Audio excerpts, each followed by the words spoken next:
Hey everyone, Digital David here. Today in this video, I'm going to be checking out the iRobot Roomba J6 Plus. I did receive this sample directly from iRobot, but any opinion expressed in this video is strictly my own.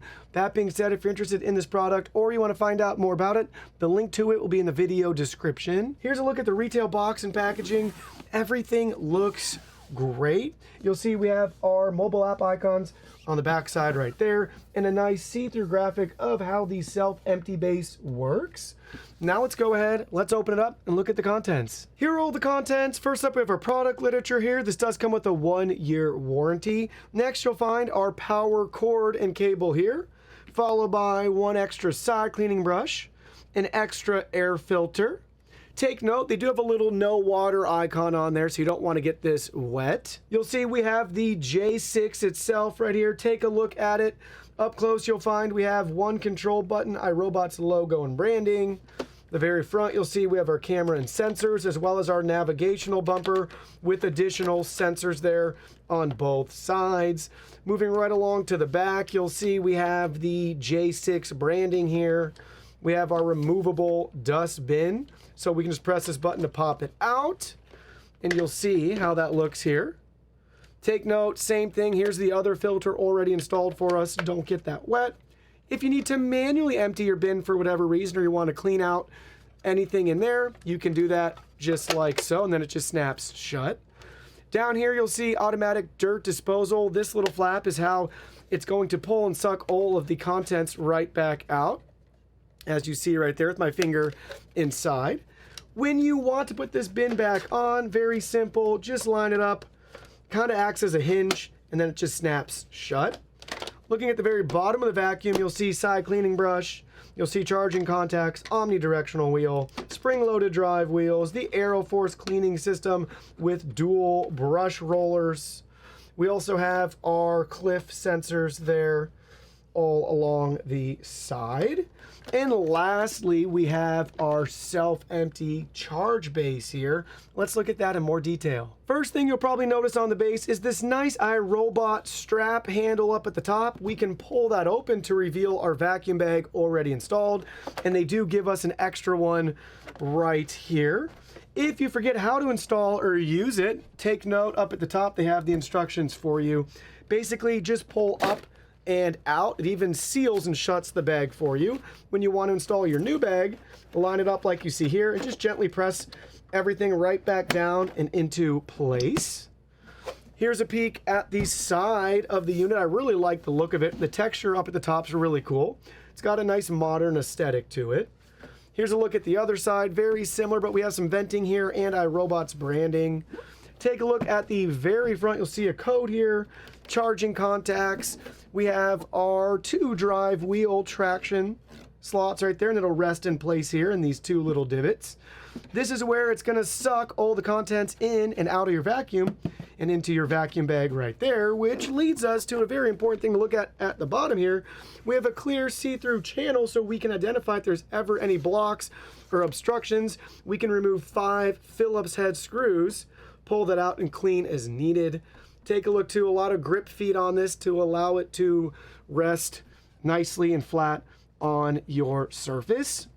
The very back, cleverly engineered here, you'll see we have our plug right there, 2 cable channel options, and our extra slack can be wrapped around here. So this helps it keep it flush up against your wall. I love seeing that incorporated into this charger and self-empty unit. Now let's go ahead, let's get this thing set up.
Alright, so we just finished our first clean, and I want to point out that this clean was a little bit different than our usual cleans because we use this vacuum at DDHQ to tidy up all of our recent construction mess with our kitchen renovation and some miscellaneous trim work. So, first thing I want to point out is you'll notice along the front bumper here, you'll see quite a bit of sawdust from our sanding, from painting. So you'll notice some of that on this particular unit. I thought that was interesting. You don't typically see much of that when you're cleaning around a house, usually. And then let's go ahead, let's flip it over to the very bottom. You'll see more of that dirt and dust here, even on the charging contacts. The main brush rollers look good though with the Aeroforce cleaning system. Now let's get to the good stuff and look at the dirt bin. So I did not let it empty itself, so we could see some of the contents in there, and it's pretty disgusting, if I do say so myself. So let's go ahead, let's pop this open. Try not to make a complete mess. You'll see we still have hair, carpet fibers, dirt, and a lot of really fine dust. So take a look. Yucky, yucky, yucky. And then I wanted to pop out this filter. So you'll see on the inside there, that back side of it. Can you see the slight discoloration? So even with just one pass, it's already filtered and trapped some really fine dust and dirt particles there right into the filter. So far, so good. Everything's working great, whether it's larger objects like your typical hair, crumbs, things like that, or as well as, you know, getting some of that finer dirt and dust even drummed up and spun up in the air to vacuum and suck into the unit. Now I wanted to show you the iRobot app. So we have the J6 Plus set up here. You'll see a nice image and graphic of it. We have our map icon we can select to view our main floor map here. Take a look. You'll be able to see how we have everything set up. We have a little notification too that we have an unnamed room. No big deal. But we can divide it, relabel it, add zones, things along those lines. This also will support multiple spaces, multi-level mapping. Let's go back out. You'll see we have our charging status and indicator, our favorite section depending on the type of clean we usually like to do. Then we can schedule out cleans here. Choose the hour, days of the week. You get the idea. Where you want it to clean, particular rooms. You can really build this out how you see fit. Next, you'll see we have our cleaning history. So take a look. Here's our first clean today. This is so cool. Look at that. I put a couple obstacles out. It identified the poop. I put another poop out and a cord, and it did a good job identifying them all right there. How cool is that? Captures the obstacles to let us know during the clean what it's encountering, which room. Super convenient too. Say I'm at work, it's running, the clean finishes, and then I look back at it and I see there's poop there. Well, I don't know which room, right? Maybe you can recognize it from the picture, maybe you can't. Tells you right there, bedroom 2, bam, there's your pet waste. There's a cord. So it's pretty smart. So that's the mattress right there on the floor that it got. 534 square feet cleaned, 3 hours, 23 minutes. Took 2 hours to clean. You'll see an hour and 25 to recharge and then resume its clean. Love that information. Very helpful. You'll also notice too, the floor type changes depending on if it's carpet or hard floor and surface. Nice breakdown here too. Lifetime totals. All of that. Then we can go further down. We have messages. So we have a suggestion right here. Then we have our product health. This will need to load after a couple more uses. You'll see a nice breakdown of the wear and tear on your vacuum. Next, we have our product settings. We can learn more about this model. We can locate it here if you want it to emit a chime. Then we have our cleaning preferences. This is where we can choose certain things. So like for our previous clean, we did 2 passes. 1 pass, 2 passes, room size clean. You pick and choose. Then we have our obstacle detection. So we always have that on. You'll see our bin full behavior too. Keep cleaning when full. Do not clean when full. Up to you what you want. Child and pet lock, status, language, reboot, and then our Wi-Fi and network settings. All of that right there for us. Then you'll see too, we have our iRobot store help section and beta. When we put this on the charger too, we'll have the option to empty it as well within the app. So very detailed, thorough, nice layout there. Detailed map making too, and that cleaning history is really nice when you see those snapshots too of obstacles that it's identified and captured with its camera. Let's talk about specs and see how the i6 Plus stacks up against the competition. So we've reviewed almost 40 vacuums here, benchmarked them all, and we have them in a database so we can compare to see where we're at with this particular vacuum compared to the competition. Now, we cover vacuums ranging from the lowest end to thousands of dollars or anywhere in between. Some have mops, some don't have mops, some have self-empty bins, some don't, and we've aggregated all of that data together to bring you what we're looking at right now. The first metric we have up is our max CFM. I do want to point out iRobot Roombas typically always score on the lower side of this test compared to the competition, but as you'll see, they do a really good job in our deep cleaning test. This is due to the dual roller system that they typically use with their vacuums,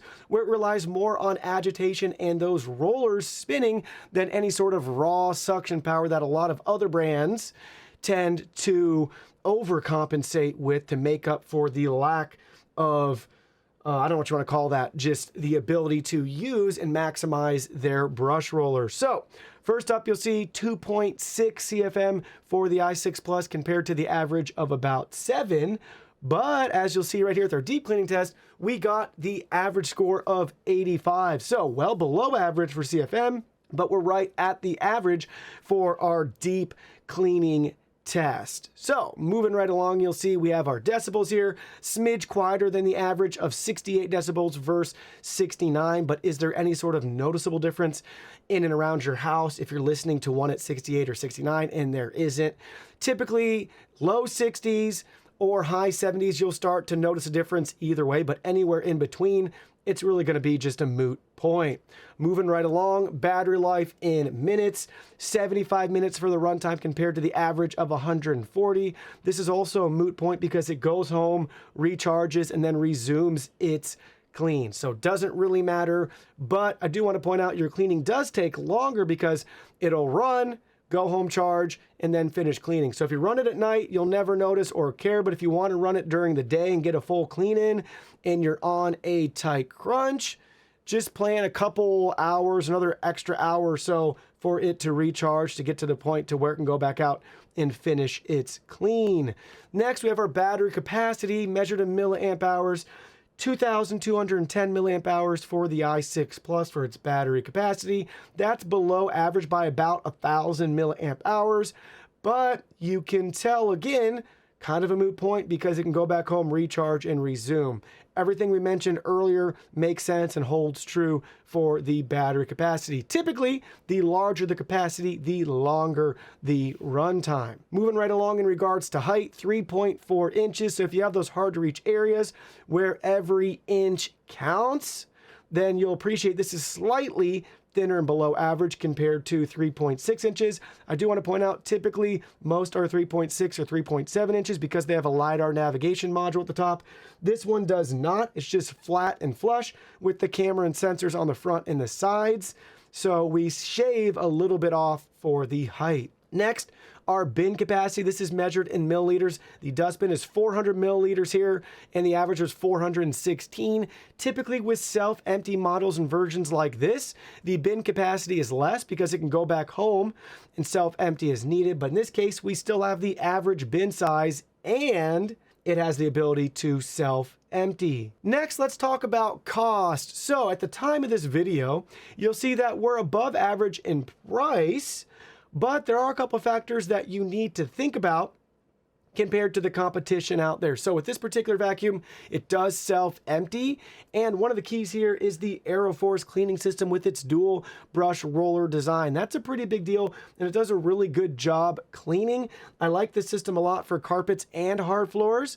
And surprisingly, without having like a bristle brush, it still does a really good job with hairs, but it's not going to tangle as much as your typical RoboVac. So if you don't like to deal with hair tangles, you have a lot of pets or maybe a lot of kids or just people with long hair in your house, that's going to be something that you'll gravitate towards this model versus a lot of the competition out there. Now let me share with you my final thoughts in regards to the iRobot Roomba J6 Plus. I really like this vacuum cleaner for everything that it is. The camera on the front is great. It's a nice touch in addition to the Roomba lineup to be able to sense pet waste as well as cords.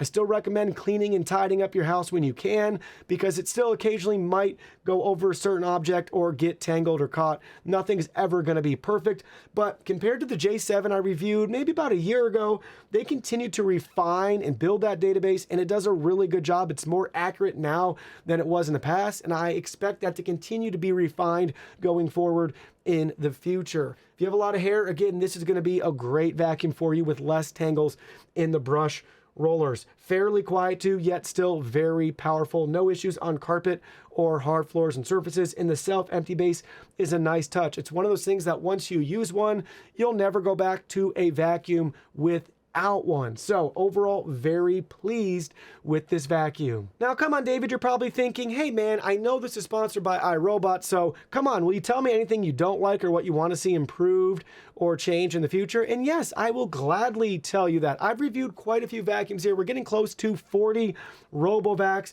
I've reviewed a majority of iRobot's lineup. I believe everything that's current and new for the last year or two, we have got our hands on. But for this particular unit, here's what I want to say. I would love to have a dedicated mopping module. Oh, wait, but we do have that. That's right here. It's the J7 combo unit.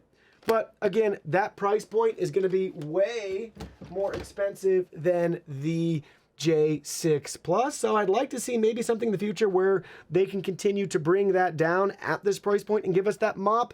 That would make this an even better value and deal. I also would like to see everybody having access to use that camera as a security device. I believe there's some beta testing going on, if I am correct, that some people are able to use that to remotely monitor your house. I want to see that feature come to market for everybody using the J6 or the J7 vacuum. And lastly, speaking of the J7, well, honestly, I'm not sure if you caught it earlier on in the video, but our product literally came in a box with J6 Plus stickers on it, and underneath I could see the J7 branding. So if anybody's wondering what's the difference in performance, price, or anything else, I would just encourage you to buy either the J6 or the J7, whatever one is cheaper. There's no noticeable difference that we could find in performance, and they literally come in the same package, at least ours did, with just a sticker on it. Yes, software-wise, it was still identified as a J6, but literally the box that it came in, either they're extra in the warehouse, I'm not really sure, but nothing noticeably different from the J7 Plus. So just buy whatever one is cheapest at the time that you're watching this.